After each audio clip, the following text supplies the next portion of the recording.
नमस्कार साथियों, स्वागत है आपका हमारे YouTube चैनल लर्न विद खाकी के साथ। आज हम आपको लेके आए हैं हिंदी वर्णमाला की तीसरी क्लास। और तीसरी क्लास का मतलब हिंदी वर्णमाला की लास्ट क्लास है। 2 क्लास आपको पहले ही प्राप्त हो चुकी हैं, जिनको आप, मुझे विश्वास है, पढ़ लिए होंगे। आज हिंदी वर्णमाला की तीसरी क्लास है और ये आपको बहुत ही महत्वपूर्ण क्लास बनने जा रही है। बहुत ही महत्वपूर्ण क्लास है। इसमें जितने भी हम क्वेश्चंस लेके आए हैं वो पूर्व परीक्षाओं में आए हुए हैं, पूर्व जो भी परीक्षाओं में आए हुए क्वेश्चंस हैं सभी। और जो अभी री एग्ज़ाम होने वाला है वीडियो का, उसमें बहुत ही महत्वपूर्ण क्लास बनेगी आपके लिए। तो आप इस क्लास को बहुत महत्व दीजिए और बहुत ही अच्छे तरीके से देखिए। तो हम शुरू करते हैं। पहला क्वेश्चन, निम्नलिखित में से कौन सा मूल दीर्घ स्वर नहीं है? कौन सा मूल दीर्घ स्वर नहीं है? तो देखो, मूल दीर्घ स्वर क्या है हम आपको बता रहे हैं कि देखो, आ दीर्घ स्वर और ह्रस्व स्वर 2 होते हैं। एक तो होता ह्रस्व स्वर, एक होता दीर्घ स्वर। तो देखो, ह्रस्व छोटा आ, छोटी ई और छोटा ऊ, जिनको बोलने में कम समय लगता है वो ह्रस्व स्वर होते हैं, और जिनको बोलने में अधिक समय लगता है वो दीर्घ स्वर होते हैं। तो दोस्तों, दीर्घ स्वर तो ये हैं, लेकिन वो कह रहा मूल दीर्घ स्वर नहीं है। तो हमारा जो ओ है ये दीर्घ स्वर नहीं है, ये मूल दीर्घ स्वर नहीं है। ये क्या है? ये किससे? ये 2 शब्दों से मिलकर बना हुआ है, इसलिए इसको हमारा क्या नहीं है? ओ। ये डी ऑप्शन सही है कि ओ मूल दीर्घ स्वर नहीं है। ठीक है, इससे आगे दूसरा क्वेश्चन, हिंदी में ध्वनियाँ कितने प्रकार की होती हैं? तो दोस्तों, हिंदी में ध्वनियाँ आपको हम बता चुके हैं पहले भी। 2 क्लास आप पहले वाली देखेंगे हमारी, तो आपको इस क्लास में कोई डाउट नहीं होगा, सारी चीज़ें समझ में आएंगी, सारी चीज़ें क्लियर हो जाएंगी। तो हिंदी में ध्वनियाँ 2 प्रकार की होती हैं। कौन कौन सी? स्वर और व्यंजन। 2 प्रकार की ध्वनियाँ होती हैं। तो इसका ऑप्शन क्या सही है? A option. क्वेश्चन नंबर 3, जिह्वा के आधार पर स्वर कितने प्रकार के होते हैं? तो दोस्तों देखो, जिह्वा के आधार पर स्वर हम आपको बता रहे 3 प्रकार के होते हैं। जिह्वा के आधार पर 3 प्रकार के स्वर होते हैं। कौन कौन से आपको बता दें? अग्र, मध्य और पश्च। तो दोस्तों, अग्र में क्या आता है? अग्र में छोटी ई, बड़ी ई, छोटी ए और बड़ी ए। और मध्य में केवल अ, छोटा अ। इसके बाद जितने बचे वो सब पश्च में आते हैं। क्या बचा? बड़ा आ, और क्या है? छोटा ऊ, बड़ा ऊ, और इसके बाद क्या बचा? छोटा ओ, बड़ा ओ। ये पश्च में आएंगे। तो हमारे जिह्वा के आधार पर स्वर कितने प्रकार के होते हैं? 3 प्रकार के होते हैं, अग्र, मध्य, पश्च। क्वेश्चन नंबर 4, एक से अधिक वर्णों के मेल को क्या कहते हैं? अक्षर, स्वर, व्यंजन या अनुस्वर। तो दोस्तों, स्वर तो आप जानते ही हैं, स्वर स्वतंत्र होते हैं, ना कि ये किसी के मेल से बनते हैं। अक्षर वर्ण होता है भाई। तो व्यंजन हमारा ऑप्शन सही है, क्योंकि ये स्वर की सहायता से बनता है, इसलिए एक से अधिक वर्णों के मेल को हम क्या कहते हैं? व्यंजन। और दोस्तों, एक बात आपको बता दें, ये सारे क्वेश्चंस किसी न किसी प्रतियोगी परीक्षा में आए हुए हैं। जैसे ये यूपी SSSC वीडियो 22/12/2018 में 2nd शिफ्ट में आया हुआ क्वेश्चन है, और सारे क्वेश्चन बहुत ही महत्वपूर्ण क्वेश्चन है। क्वेश्चन नंबर 5, छोटी ई, बड़ी ई, च, छ, ज, झ, या का उच्चारण स्थान क्या है? देखो, ये भी क्वेश्चन आया हुआ है वीडियो में। तो दोस्तों, चा, छा, जा, झा हम आपको बता चुके हैं, आप पहले की वीडियो देखेंगे, क्लियर हो जाएगा। ये तालव्य व्यंजन होता है, ये तालव्य होते हैं। और छोटी ई, बड़ी ई, ये भी स्वर तालव्य में आते हैं। तो ये कौन सा होगा? सी ऑप्शन सही होगा। इसके बाद क्वेश्चन नंबर 6, जिनका उच्चारण स्वतंत्रता से होता है। दोस्तों, क्या है? जिनका उच्चारण स्वतंत्रता से होता है और जो व्यंजन के उच्चारण में सहायक होते हैं। देखो, पिछला क्वेश्चन बताए थे कि व्यंजन में किसका मतलब सहयोग होता है? तो स्वर का सहयोग होता है। और स्वतंत्र क्या होते हैं? स्वर ही स्वतंत्र होते हैं। बात संज्ञा की करें तो देखो संज्ञा, सर्वनाम ये सब आगे पढ़ाएंगे। व्यंजन, स्वर और स्वर की सहायता से व्यंजन होते हैं। विसर्ग आपको बता दिए, जिनके पीछे विसर्ग लगा होता है वो विसर्ग होते हैं, ठीक है, जैसे बड़ी अंग हो गई हमारी। इसके बाद क्वेश्चन नंबर 7, इनमें निम्न में दीर्घ स्वर है। इस क्वेश्चन में थोड़ा कन्फ्यूजन है, इसको छोड़िए, मुझे लग रहा है ये क्वेश्चन गलत है। क्वेश्चन नंबर 8, निम्न में अंत्यस्थ व्यंजन कौन सा है? अंत्यस्थ व्यंजन है, हम आपको दोस्तों बताए थे अंत्यस्थ व्यंजन। आप पढ़ना पीछे की क्लास में, एकदम क्लियर हो जाएगा, कोई दिक्कत नहीं होगी आपको। अंत्यस्थ व्यंजन या, रा, ला, वा, ये अंत्यस्थ व्यंजन है आपके। तो दोस्तों इसमें देखो या, रा, ला, वा में कौन सा ऑप्शन सही है? भाई 4 ऑप्शन तो नहीं है, इसमें एक ऑप्शन है, क्या है? रा। भाई देखो जा, चा, छा, जा, झा ये आपको बता चुके हैं, ये तालव्य हो गया। सा, सा, सा उसमें या संघर्षी व्यंजन हो गए। सा, सा, सा ये भी संघर्षी उसमें आएगा। तो ये क्लियर हुआ। क्वेश्चन नंबर 9, निम्न में अल्प प्राण व्यंजन कौन सा है? तो दोस्तों हम आपको बताए थे अल्प प्राण क्या होता है। 5 वर्ग होते हैं, 5 वर्ग में 25 अक्षर होते हैं, तो हर वर्ग में 5 अक्षर होते हैं। तो पहला अल्प प्राण, दूसरा महाप्राण, तीसरा अल्प प्राण, चौथा महाप्राण और 5वां अल्प प्राण। कहने का मतलब पहला, तीसरा, 5वां अल्प प्राण होता है और दूसरा और चौथा महाप्राण होता है। तो इसमें हम देखेंगे तो क, ख, का अल्प प्राण, ख महाप्राण, तो ये गलत है। क, ख, ग, ग क्या हुआ? अल्प प्राण, महाप्राण फिर अल्प प्राण, तो गा होगा अल्प प्राण। गहा महाप्राण, ये ढहा 5वां अक्षर है, तो ये सॉरी ढहा ये भी, तो इसमें कौन सा ऑप्शन सही है? गा अल्प प्राण। इसके बाद हम चलेंगे आगे।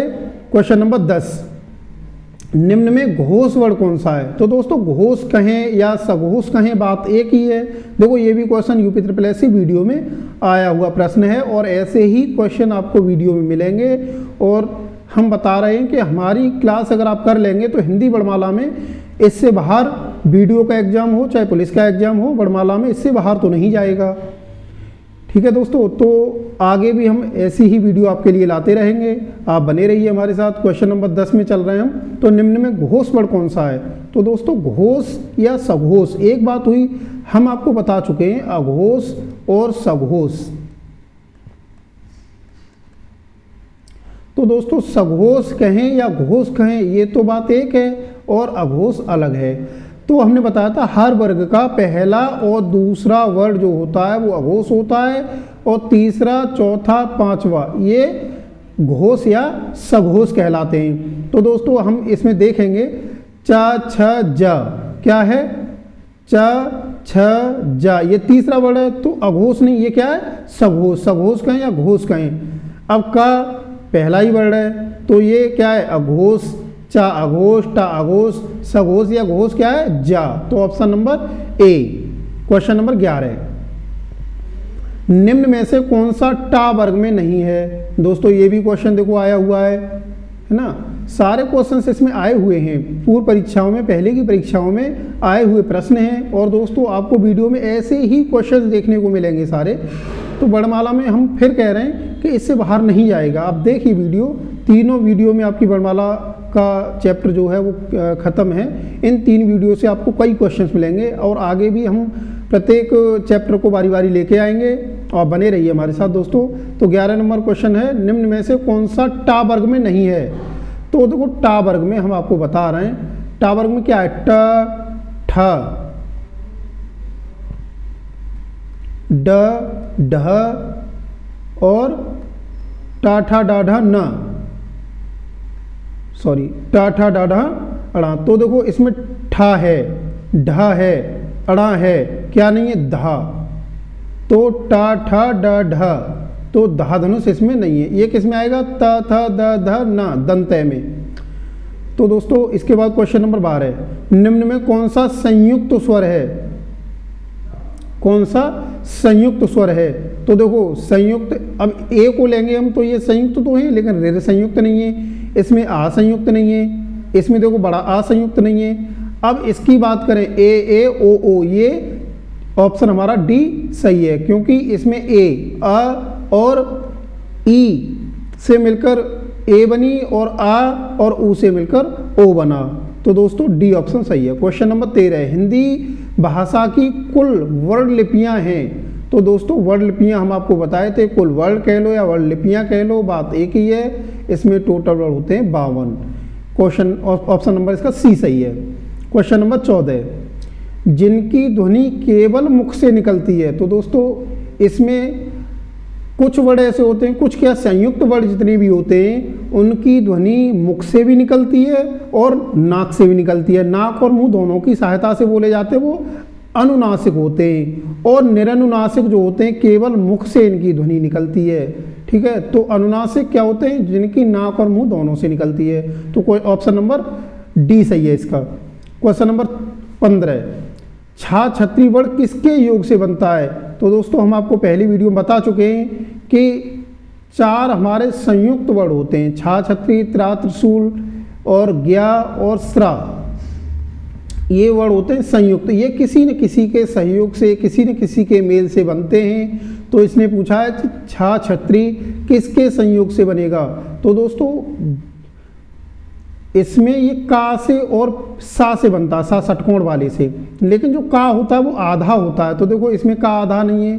देखो कितना सटीक ऑप्शन रखा है, और ऐसे ही ऑप्शन आपको देखने को मिलेंगे, इनमें कन्फ्यूजन होता है और गलत हो जाते हैं। तो हमको बहुत ध्यान से देखने हैं। तो ये भी का पूरा है, ये भी का पूरा है, ये का आधा है और सा। तो ऑप्शन नंबर सी सही है इसका।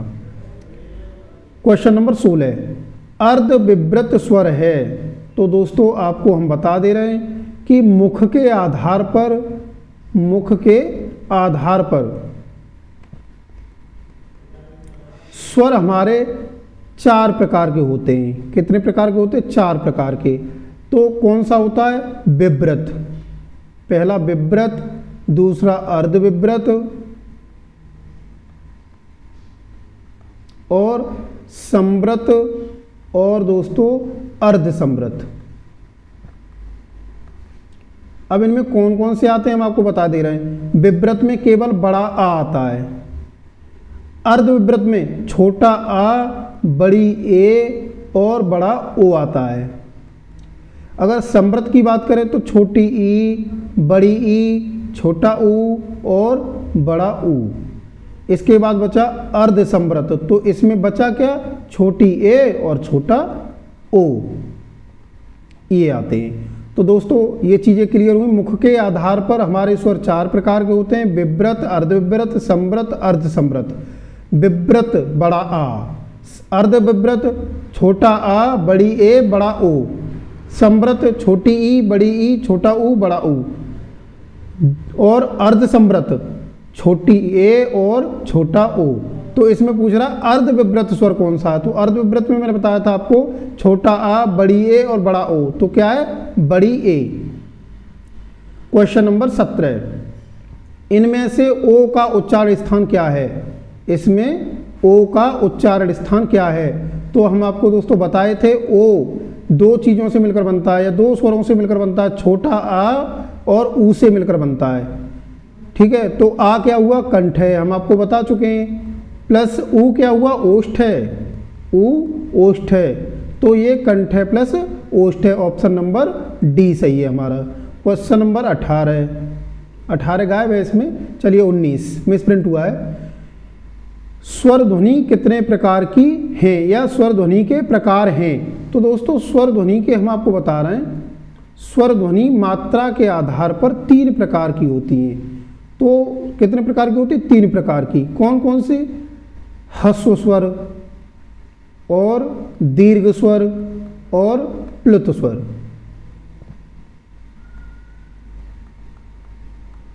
तो उपर्युक्त तीनों, ह्रस्व, दीर्घ और प्लुत।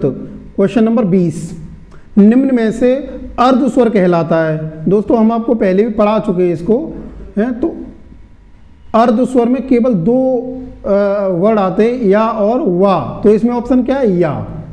ठीक है, अब पा की बात करें तो भाई पा, फा, बा, भा, ये किस में आते हैं, ओष्ठ में आते हैं। रा देखो, या, रा, ला, वा। वैसे तो या, रा, ला, वा अंत्यस्थ होते हैं, लेकिन रा आपको बताएं लुंठित होता है, ला पार्श्व के होता है। ठीक है, लेकिन या, रा, ला, वा अंत्यस्थ में भी आते हैं। देखो वीडियो पिछली दोनों देखेंगे आप तो सारी चीज़ें आपको स्वतः ही क्लियर हो जाएंगी। क्वेश्चन नंबर 21, इसमें क्वेश्चन ऑप्शन ए सही है। अब क्वेश्चन नंबर 21 पर चलें। महाप्राण ध्वनियाँ व्यंजन वर्ग में किससे संबंधित हैं? तो दोस्तों आपको हम बताए थे महाप्राण, अल्पप्राण पहला, तीसरा, पांचवा और महाप्राण दूसरा और चौथा। तो ऑप्शन नंबर सी सही है इसका। क्वेश्चन नंबर 22, इनमें से कौन सा वर्ड स्पर्श व्यंजन नहीं है? कौन सा वर्ड स्पर्श व्यंजन नहीं है? हम आपको बताए थे दोस्तों स्पर्श व्यंजन क्या होता है। स्पर्श, तो स्पर्श में 5 वर्ग के 2500 अक्षर स्पर्शी व्यंजन कहलाते हैं।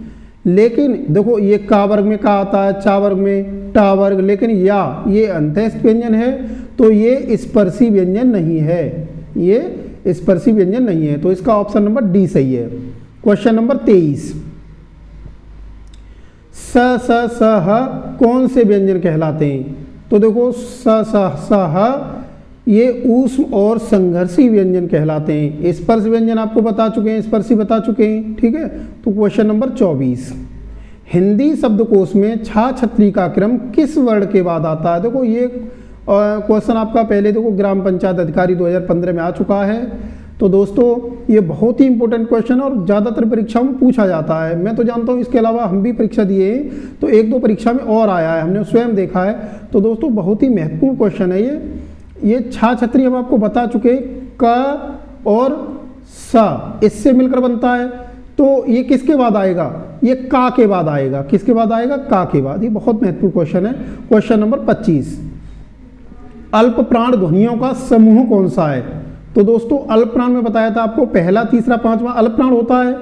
तो पहला, तीसरा, पांचवा, तो क ख ग ये तो भाई अल्प प्राण, महाप्राण, अल्प प्राण तो अल्प प्राण नहीं है। च छ छोड़ के ज झ या, तो देखो ये अल्प प्राण, फिर च छा छोड़ा ज झ या, तो ये बी ऑप्शन आपका अल्प प्राण की ध्वनियों का समूह है। क्वेश्चन नंबर 26, निम्न ध्वनियों में कौन सी ध्वनि दंतोष्ठ है? तो दोस्तों कौन सी ध्वनि दंतोष्ठ है मैं आपको बता चुका हूँ, वाह, ठीक है। इसके बाद आगे चलेंगे हम। क्वेश्चन नंबर 27, हिंदी शब्दकोश में सबसे पहले कौन सा शब्द आएगा? तो दोस्तों ये भी बहुत महत्वपूर्ण क्वेश्चन है। तो देखो इसमें चारों एक जैसे हैं। अब आप हमें पहचान करनी है कि कौन सा वर्ड, मतलब एक सिस्टमेटिक तरीके से लगाएंगे, सीरियल से लगाएंगे तो कौन सा वर्ड पहले आएगा। तो देखो इसमें रेर है, मतलब चारों में रेर है। अब हमें पहचान तो आगे करनी है। इसमें ग आएगा, इसमें अड़ा आएगा, तो भाई अड़ा से पहले तो ग आएगा। अड़ा इसमें भी है, तो भाई ये दोनों तो कैंसिल। अब इन दोनों की बात करें ग और ये छा छत्री, तो दोस्तों मैं आपको बताया था कि छा छत्री का के बाद आता है, इसका उच्चारण का के बाद आता है। तो का पहले आएगा। इसका अगर खंडन करेंगे, इसको तोड़ेंगे तो का और सा में तोड़ेंगे, तो कौन सा पहले आएगा? का। तो गा से पहले का आएगा, तो ये बी ऑप्शन इसका सही है। क्वेश्चन नंबर 28, जिन शब्दों के अंत में अ आता है उन्हें क्या कहते हैं? तो दोस्तों जिन शब्दों के अंत में अ आता है उन्हें अकारांत कहते हैं। क्या कहते हैं? अकारांत। तो दोस्तों इसका ऑप्शन डी सही है। ये अयोग भाव में आपको बता चुका हूँ, जिनके बाद में विसर्ग आता है, या अच्छा छोटी अंग और बड़ी अंग अयोग भाव होते हैं, तो ये तो नहीं है। अंत्यस्थ व्यंजन में आपको यारा लाभा आएगा। अनुस्वर, ये भाई व्यंजनों के प्रकार है अनुस्वर। तो इसको क्वेश्चन नंबर 28 के बाद अब देखेंगे 29, वर्णमाला किसे कहते हैं? दोस्तों हम आपको सबसे पहले दिन जब हमने पहली क्लास शुरुआत की थी, और पहली क्लास जब शुरू की थी तो सबसे पहले हमने यही बताया था कि वर्णमाला किसे कहते हैं। वर्णमाला वर्णों के व्यवस्थित समूह को कहते हैं। इसमें देखो ऑप्शन नंबर 4 सही है, ऑप्शन नंबर डी सही है। व्यवस्थित वर्ण समूह को वर्णमाला कहते हैं, ठीक है। यहाँ तक कोई दिक्कत नहीं होगी आपको। क्वेश्चन नंबर 30, भाषा विज्ञान की दृष्टि से ऊ, भाषा विज्ञान की दृष्टि से ऊ किस प्रकार का स्वर है? तो दोस्तों मैं आपको बताया था पश्च, अग्र, अग्र विव्रत और पश्च संवृत। तो इसमें ये ऊ में बताया था कि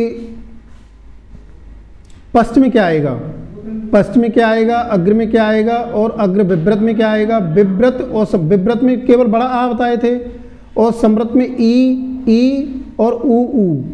तो ये पश्च में आएगा दोस्तों। क्वेश्चन नंबर 31, हिंदी वर्णमाला में व्यंजनों की संख्या क्या है? व्यंजनों की संख्या कितनी है? तो दोस्तों व्यंजनों की संख्या यहाँ 33 है। इसमें द्विगुण व्यंजन तो छोड़ दिए, द्विगुण को लगा के हमारे व्यंजनों की संख्या होती है 35। द्विगुण कौन से होते हैं? एक तो डा वाला अड़ा और एक ढा वाला अड़ा, ये दो द्विगुण व्यंजन होते हैं। इनको छोड़ के 33 होती है और इनको लगा के 35 होती है। Question number 32। तो दोस्तों जब एक ही ध्वनि द्वित हो जाए तब वह क्या कहलाता है? जब एक ही ध्वनि द्वित हो जाए मतलब एक वर्ण आधा हो जाए, जैसे ला है और ला के बाद फिर ला आए तो ये द्वित हो जाता है, इसको युग्म कहते हैं, युग्म बन जाता है। तो ऑप्शन इसका डी सही है। Question number 33। निम्न में कौन सा व्यंजन संघर्षी है? तो दोस्तों कौन सा व्यंजन संघर्षी व्यंजन है? तो हमने बताया था स ह ऊष्म या संघर्षी व्यंजन है, तो ये ह ऑप्शन हमारा सही होगा। ज्ञानी भाई आपको बताया संयुक्त व्यंजन है। माँ पा फा बा भा माँ ये ओष्ठ्य है, त्रा ये भी संयुक्त है। इसके बाद क्वेश्चन नंबर 34। निम्न में कौन सा व्यंजन पार्श्विक है? हम आपको पहले ही बता चुके हैं, पार्श्विक और लुंठित ये बहुत पूछा जाता है। तो हमारा जो रा है ये लुंठित है और ला है जो पार्श्विक है। तो दोस्तों इसका ऑप्शन बी सही है। Question number 35। किस वर्ण का उच्चारण स्थान कंठ तालु है? कंठ में और तालव्य में आता है। तो देखो ए, हम आपको बताए थे आ और ई से मिलकर ए बनती है, तो आ कंठे होता है और ई तालव्य होती है। तो दोस्तों ई और आ इन दोनों से मिलकर ए बनती है, तो ये कंठ तालव्य होता है। तो इसका ऑप्शन नंबर बी सही है। Question number 36। निम्नलिखित, देखो निम्न छूट गया है कोई बात नहीं, निम्नलिखित भाषा में मूल ध्वनियों के लिए जो चिन्ह मान लिए जाते हैं उनको तथा जिस रूप में ये लिखे जाते हैं तो उसको क्या कहते हैं? तो उसको दोस्तों लिपि कहते हैं। स्वर व्यंजन ध्वनि तो बता चुके हैं। ध्वनि भाई भाषा की सबसे छोटी इकाई क्या है? ध्वनि है। स्वर आपको बता चुके हैं, स्वतंत्र राशि जो होती है, स्वतंत्र वर्ण जो होते हैं वो स्वर होते हैं, और स्वर की सहायता से जो वर्ण बोले जाते हैं उनको व्यंजन कहते हैं। Question number 37। दो व्यंजन जब एक साथ मिलते हैं तो क्या कहलाते हैं? दो व्यंजन जब एक साथ मिलते हैं तो दोस्तों हम आपको बता चुके हैं, पहले भी बता चुके हैं, फिर बता दे रहे हैं, ये संयुक्त व्यंजन कहलाते हैं। अंत्यस्थ 11 अलावा बता चुके हैं। अलप्राण महाप्राण, भाई अलप्राण पहला, तीसरा, पांचवा अलप्राण और हर वर्ग का दूसरा और चौथा महाप्राण। Question number 38। ज्ञा शब्द किन शब्दों से मिलकर बनता है? तो ज्ञा की बात करें तो हम आपको चारों संयुक्त व्यंजन बता चुके हैं कि कौन किससे मिलकर बनता है। तो देखो का और सा, देखो चारों इसमें दे रखा है कि चारों संयुक्त वर्णों को तोड़ के रखा है। का और सा छा छत्री हो गया, ये त्रा ता और रात्रा हो गया, और जा और या ज्ञा, ये ऑप्शन सी सही है इसका। और ये दोस्तों सा और रा ये दोनों मिलकर बनते हैं स्रा। ठीक है, तो क्वेश्चन 38 हमारे 38 ही क्वेश्चन थे इसमें। तो दोस्तों यही क्वेश्चन आपको बहुत ही महत्वपूर्ण क्वेश्चन है, और मैं ये नहीं कहूँगा कि यही सेम क्वेश्चन आएंगे, लेकिन दोस्तों इसके ही आधार पर सारे क्वेश्चंस आएंगे। आप हमारी तीनों वीडियो देखेंगे, जब तीनों वीडियो आप देख लेंगे तो मुझे लगता है, मुझे उम्मीद है, मैं विश्वास दिलाता हूँ आपको कि इससे बाहर कोई क्वेश्चन नहीं आएगा। तो दोस्तों यहीं हम स्टॉप करते हैं। नमस्कार साथियों, बने रहिए आप हमारे साथ।